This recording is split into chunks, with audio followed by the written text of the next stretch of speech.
Hi there. This week we're going to be studying communication climate and specifically defensiveness. Communication climate refers to the emotional tone of a relationship or how much we like and value one another, how we feel about one another. Defensiveness is when we're guarding ourselves from attack. When we think about communication climate, defensiveness can have a big impact on that climate. Oftentimes, when we get defensive, communication breaks down and it has a negative impact on the communication climate.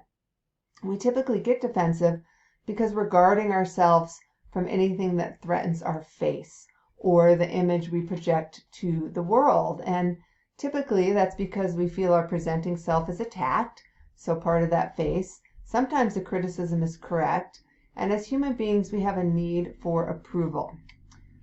This week we'll be looking specifically at Gibbs categories of defensive and supportive behaviors. These are categories created by researcher Jack Gibb that basically looks at behaviors that we engage in that arouse defensiveness in other people and contrasting face-honoring relational messages that reduce defensiveness in responses. So we know that it's difficult to control other people's behavior, but we can control our own behavior, and if we can reduce the number of defense-arousing behaviors we engage in and replace them with supportive behaviors, we're likely to reduce defensiveness in other people, which will contribute to a more positive communication climate. So you will be identifying the defense-arousing behaviors that you engage in this week, and what alternate supportive behaviors you could be engaging in this week's discussion. So let's look at these different categories. The first is evaluation versus description.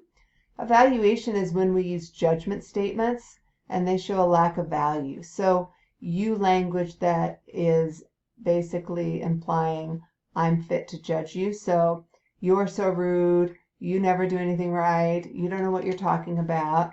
And instead, we want to use description, where we describe the other person's behavior and give context. So let's say you said you're so rude because your friend burped in public. Instead, you would say, I feel embarrassed when you burp in public. And by using description, we lessen the chance of a defensive response from the other person.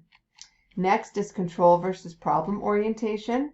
Controlling behavior is when the sender of the message implies a solution on the receiver. It says, I know better than you. So let's say your roommate's keeping you up late at night, playing the TV. You might say, if you were engaging in controlling communication, you need to stop drinking coffee so you can go to bed earlier. Well, that's likely to elicit a defensive response. Instead, we use problem orientation and find a solution that satisfies both parties, that's more collaborative. You might say, I can't go to sleep when you have the TV turned up at night. Can we figure out a solution? Next, let's look at strategy versus spontaneity. Strategy is when we are dishonest, kind of beat around the bush, manipulative messages, basically says, I don't trust you enough to be direct. So, for example, you might say to your partner, well, Bill bought Susan diamond earrings. Now, of course, the implication is you want diamond earrings, but also the implication is your partner isn't good enough, can't afford them, whatever it is, so likely to elicit defensiveness. Instead, we use spontaneity, which is just direct and honest communication. I would really love some diamond earrings for my birthday. Of course, your partner might say, good luck with that, I can't afford them, but it's more direct and honest. Our next categories are neutrality versus empathy. Neutrality is when we show indifference or a lack of concern.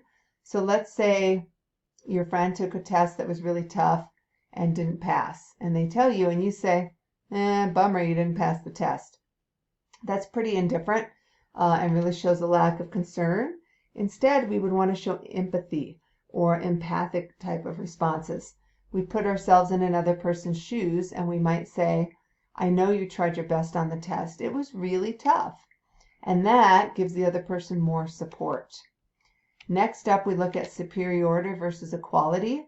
Superiority basically says, I'm better than you, I'm of a greater status than you, my way or the highway kind of thinking, in the sense, that I'm superior to you is a better way to describe it. So equality says we are equal as people.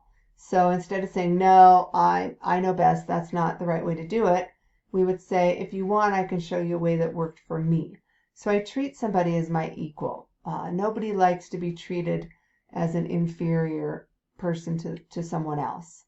Next is certainty versus provisionalism, and certainty disregards the opinions of others.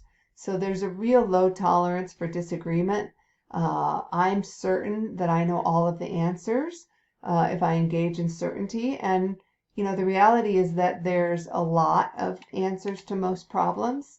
So provisionalism says, I'd rather investigate than debate. I may have a strong opinion, but I will listen to you. So you might say, I've never heard of a solution to fix these. What did you hear? So that allows room for the other person's perspective. So now that we've looked at these categories of defense arousing and supportive behaviors, you will be identifying your own defense arousing behaviors in this week's discussion, and then talking about what corresponding supportive behavior you could have used in a situation where you did engage in defense arousing behaviors. It's important to remember that we all engage in these behaviors, and so, as I said before, the ability to manage our own behavior is really key here. And when we think about engaging in these behaviors, we need to think about using civil communication.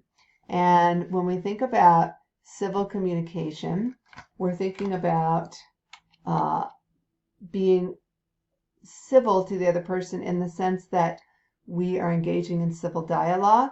We care for our own identity without degrading the other person. So we think about when we're in civil and we're not really treating the other person with respect. Sometimes it's just the fight or flight reaction, right? We get so caught up in wanting to care for our own identity that we put that ahead of the other person.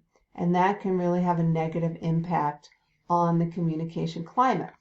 In your peer responses this week, you're going to be applying some of the guidelines for civil communication to the examples that your classmates have shared.